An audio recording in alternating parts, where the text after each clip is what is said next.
નમસ્કાર મિત્રો, સ્વાગત છે આપનું નાની સ્ક્રીનમાં મોટા સમાચારની દુનિયામાં એટલે કે તાતની વાત યુટ્યુબ ચેનલમાં। મિત્રો, આ ચેનલમાં તમને મળશે આજના મુખ્ય સમાચાર, ગુજરાતની તમામ મહત્વપૂર્ણ ઘટનાઓ, રાજકારણ, ક્રાઇમ, સરકારી નિર્ણયો, બિઝનેસ અપડેટ્સ અને સામાજિક મુદ્દાઓ પર સંતુલિત અને સ્પષ્ટ અને સીધી વાત। મિત્રો, મારો એક જ મકસદ છે કે તમને ખોટી અપેક્ષાઓ વિના, ખોટી અપીલ વિના માત્ર સાચી માહિતી આપવી। જો તમારે ગુજરાતની પળે પળના સમાચાર જાણવા હોય તો આ ચેનલને સબસ્ક્રાઇબ કરો, બેલ આઇકન ઓન કરો, લાઈક કરો અને તાતની વાત યુટ્યુબ ચેનલ સાથે જોડાઈ જાઓ। આવો શરૂ કરીએ આજની વાત। તો મિત્રો, વાત કરીએ આજની સૌથી પહેલી આગાહીને લઈને। તો મિત્રો, 13 ઓગસ્ટ સુધી વરસાદની આગાહી। મિત્રો, ગુજરાતમાં ચોમાસાની સિઝન વચ્ચે વરસાદને લઈને હવામાન નિષ્ણાંત અંબાલાલ પટેલે આગામી દિવસો માટે લાંબા ગાળાનું અનુમાન વ્યક્ત કર્યું છે અને તેમના જણાવ્યા અનુસાર આજથી રાજ્યના અનેક વિસ્તારોમાં વરસાદી ગતિવિધિ વધવાની શક્યતા છે ને ખાસ કરીને ઉત્તર ગુજરાત તથા મધ્ય ગુજરાતના કેટલાક વિસ્તારોમાં વરસાદ જોવા મળી શકે છે। મિત્રો, મહીસાગર, પંચમહાલ, દાહોદ અને છોટાઉદેપુર સહિતના વિસ્તારોમાં 13 ઓગસ્ટ સુધી વરસાદની સંભાવના વ્યક્ત કરવામાં આવી છે। મિત્રો, ઉત્તર ગુજરાત અને મધ્ય ગુજરાતમાં વરસાદની આગાહી। મિત્રો, આગામી દિવસોમાં ખાસ કરીને સાબરકાંઠા અને અરવલ્લી જિલ્લામાં વરસાદની શક્યતા વધુ રહેવાની આગાહી અંબાલાલ પટેલ દ્વારા કરવામાં આવી છે।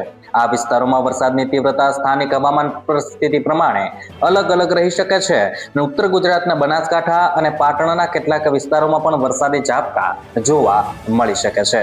મિત્રો, મધ્ય ગુજરાતની વાત કરીએ તો મહીસાગર, પંચમહાલ, દાહોદ, છોટાઉદેપુર, વડોદરા જિલ્લાના કેટલાક વિસ્તારોમાં વરસાદની સંભાવના વ્યક્ત કરવામાં આવી છે અને અમદાવાદ અને ગાંધીનગરમાં પણ વરસાદી માહોલ બનવાની શક્યતા છે। મિત્રો, જો કે દરેક જિલ્લામાં એક સરખો વરસાદ પડે એ જરૂરી નથી અને સ્થાનિક સ્તરે વરસાદના પ્રમાણમાં મોટો તફાવત જોવા મળી શકે છે। જો કે મિત્રો, 14 અને 15 ઓગસ્ટે ઉઘાડ નીકળવાની શક્યતા। મિત્રો, અંબાલાલ પટેલના અનુમાન મુજબ 14 અને 15 ઓગસ્ટ દરમિયાન રાજ્યના હવામાનમાં થોડો ઉઘાડ આવવાની શક્યતા છે, એટલે કે સતત વરસાદ બાદ કેટલાક વિસ્તારોમાં વરસાદી પ્રવૃત્તિમાં કામચલાઉ ઘટાડો જોવા મળી શકે છે। તેમણે આ સમયગાળાને ચોમાસાના સંભવિત બ્રેક સાથે પણ જોડ્યો છે। જો કે હવામાનમાં બ્રેકનો અર્થ સમગ્ર રાજ્યમાં વરસાદ સંપૂર્ણપણે બંધ થઈ જવો એવો નથી અને ચોમાસામાં એક વિસ્તારમાં વરસાદ ઘટે ત્યાં બીજા વિસ્તારમાં સ્થાનિક સિસ્ટમને કારણે વરસાદ ચાલુ રહી શકે છે। તેથી 14 અને 15 ઓગસ્ટે ઉઘાડની શક્યતા હોવા છતાં છૂટાછવાયા વરસાદની પણ શક્યતા નકારી શકાય નહીં। મિત્રો, બંગાળની ખાડીમાં લો પ્રેશરની શક્યતા। મિત્રો, અંબાલાલ પટેલે 13 અને 14 ઓગસ્ટની આસપાસ બંગાળની ખાડીમાં લો પ્રેશર સિસ્ટમ બનવાની શક્યતા વ્યક્ત કરી છે। તેમના જણાવ્યા અનુસાર આ સિસ્ટમની અસર શરૂઆતમાં પૂર્વ ભારતના વિસ્તારોમાં જોવા મળી શકે છે અને ચોમાસાની સિઝનમાં બંગાળની ખાડીમાં બનતી લો પ્રેશર સિસ્ટમો વરસાદી ગતિવિધિને અસર કરી શકે છે। મિત્રો, આવી સિસ્ટમોનો માર્ગ, તેની તીવ્રતા અને જમીન તરફની ગતિ પ્રમાણે અલગ અલગ રાજ્યોમાં વરસાદનું પ્રમાણ બદલાય છે। તેથી સિસ્ટમ રચાયા ત્યારબાદ તેની વાસ્તવિક સ્થિતિના આધારે ગુજરાત પર તેની કેટલી અસર રહેશે તે વધુ સ્પષ્ટ થઈ શકે છે। મિત્રો, ભારતીય હવામાન વિભાગ પણ ચોમાસા દરમિયાન લો પ્રેશર અને અન્ય હવામાન પ્રણાલીઓની ગતિવિધિઓ સતત નજર રાખતા હોય છે અને ગુજરાતમાં આ વર્ષે અગાઉ પણ અનેક તબક્કે સક્રિય ચોમાસાની સ્થિતિ અને ભારે વરસાદની ચેતવણીઓ જાહેર કરવામાં આવી છે। મિત્રો, 17 અને 18 ઓગસ્ટમાં હવામાનમાં પલટો। મિત્રો, 17 અને 19 ઓગસ્ટે ફરી હવામાનમાં પલટા થવાની શક્યતા છે। હવામાનમાં પલટો આવી શકે છે અને આ સમયગાળા દરમિયાન રાજ્યના કેટલાક ભાગોમાં વરસાદ થવાની શક્યતા અંબાલાલ પટેલે દર્શાવી છે। મિત્રો, આ મહિનામાં ખાસ કરીને રાજ્યમાં વરસાદી ગતિવિધિ ફરી સક્રિય થવાની સંભાવના તરફ સંકેત કરવામાં આવ્યો છે।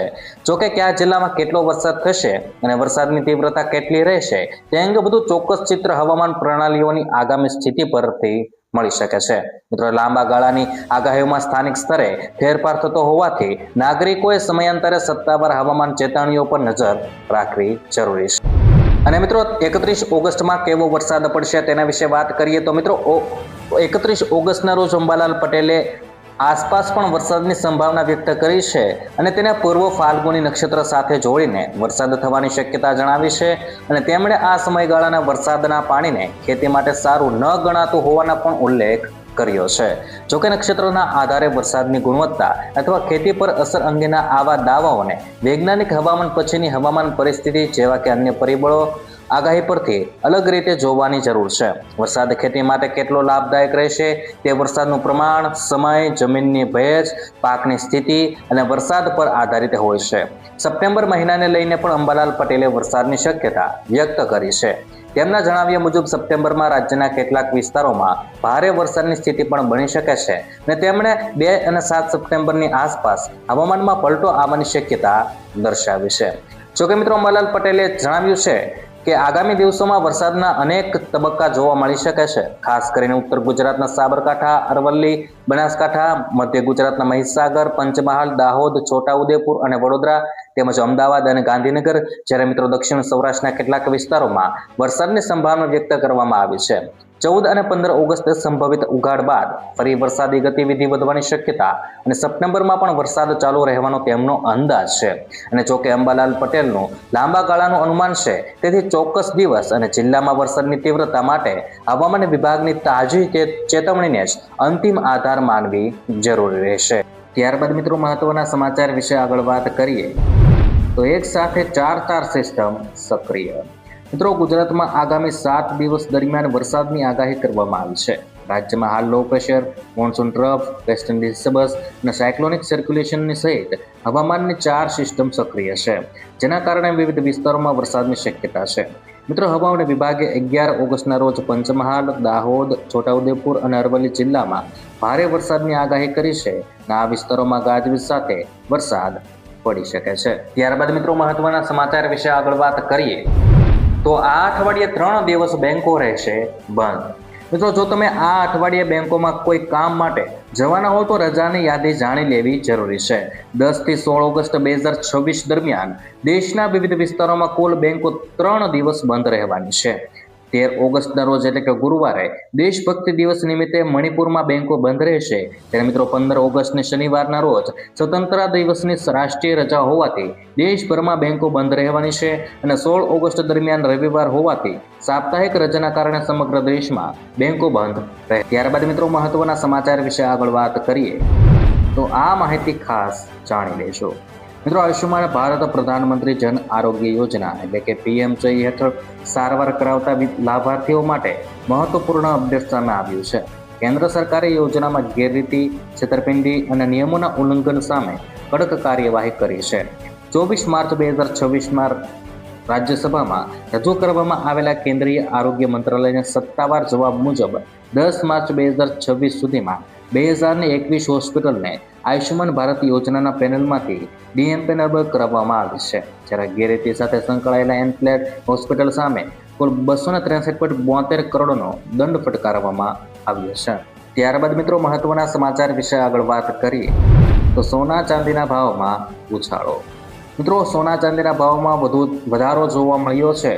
MCX પર સોનું 128 રૂપિયા વધીને 1,51,948 રૂપિયા પ્રતિ 10 ગ્રામ પર કારોબાર કરી રહ્યું છે. જ્યારે ચાંદીના ભાવમાં 2,000 રૂપિયાનો વધારો થઈને 2,32,825 રૂપિયા પ્રતિ કિલોગ્રામ ભાવ થયો છે. હાલમાં અમદાવાદ, સુરત, રાજકોટ અને વડોદરા જેવા શહેરોમાં 22 કેરેટ સોનાનો ભાવ પ્રતિ 10 ગ્રામ 1,39,740 લાખ રૂપિયા છે. જ્યારે 24 કેરેટ સોનાનો ભાવ પ્રતિ 10 ગ્રામ 1,52,440 રૂપિયા બોલાઈ રહ્યો છે. ત્યારબાદ મિત્રો મહત્વના સમાચાર વિશે આગળ વાત કરીએ તો PM મોદીના દેશને જનતાને ખાસ અપીલ. મિત્રો દેશભરમાં સ્વતંત્રતા દિવસની ઉજવણીને લઈને તૈયારીઓ શરૂ થઈ ગઈ છે. આ દરમિયાન વડાપ્રધાન નરેન્દ્ર મોદીએ દેશવાસીઓને હર ઘર તિરંગા અભિયાનમાં જોડાવા અપીલ કરી છે. PM મોદીએ દરેક નાગરિકોને પોતાના ઘર પર તિરંગો ફરકાવીને દેશભક્તિની ભાવના વ્યક્ત કરવા અને આ અભિયાનને જન આંદોલન બનાવવા આહવાન કર્યું છે. તિરંગાનું મહત્વ સમજાવતા PM મોદીએ દેશની જનતાને ઘર ઘર તિરંગા અભિયાનમાં જોડાવા ખાસ આહવાન કર્યું છે. ત્યારબાદ મિત્રો મહત્વના સમાચાર વિશે આગળ વાત કરીએ તો હવે વિદ્યાર્થીઓને દર મહિને મળશે 600 રૂપિયા. મિત્રો યુપીની કાઉન્સિલ પ્રાથમિક, ઉચ્ચતર પ્રાથમિક અને સંયુક્ત શાળાઓમાં અભ્યાસ કરતા વિકલાંગ વિદ્યાર્થીઓને એસ્કોર્ટ ભથ્થું આપવામાં આવશે. ગંભીર રીતે બહુ વિકલાંગતાવાળા બાળકોને અપડાઉનમાં આવતી મુશ્કેલીઓને જોતા આ સહાય આપવામાં આવી રહી છે. આ યોજના હેઠળ 14,152 વિદ્યાર્થીઓને 10 મહિના સુધી દર મહિને 600 રૂપિયા મળશે. જે માટે પ્રોજેક્ટ એડવાઇઝરી બોર્ડે 8.49 કરોડ જાહેર કર્યા છે। ત્યાર પછી મિત્રો આજના મુખ્ય સમાચાર પર એક નજર કરીએ તો લગ્ન કરનારને સરકાર આપશે 5 લાખ રૂપિયા। મિત્રો જાતિ આધારિત ભેદભાવ ઘટાડવા માટે સરકાર આંતરજાતીય લગ્ન કરનાર યુગલોને નાણાકીય સહાય આપે છે। વિવિધ સરકારી યોજનાઓ હેઠળ રાજ્ય પ્રમાણે 50,000 થી લઈને 5 લાખ રૂપિયા સુધીની સહાય મળી શકે છે અને આ લાભ માટે સામાન્ય રીતે એક જીવનસાથી અનુસૂચિત જાતિ એટલે કે એસસી અને બીજો બિન એસસી વર્ગનો હોવો જરૂરી છે। બંનેનું આ પ્રથમ લગ્ન હોવું જોઈએ અને યોજનાનો લાભ મેળવવા માટે લગ્નનું કાયદેસર નોંધણી કરાવવી ફરજિયાત છે।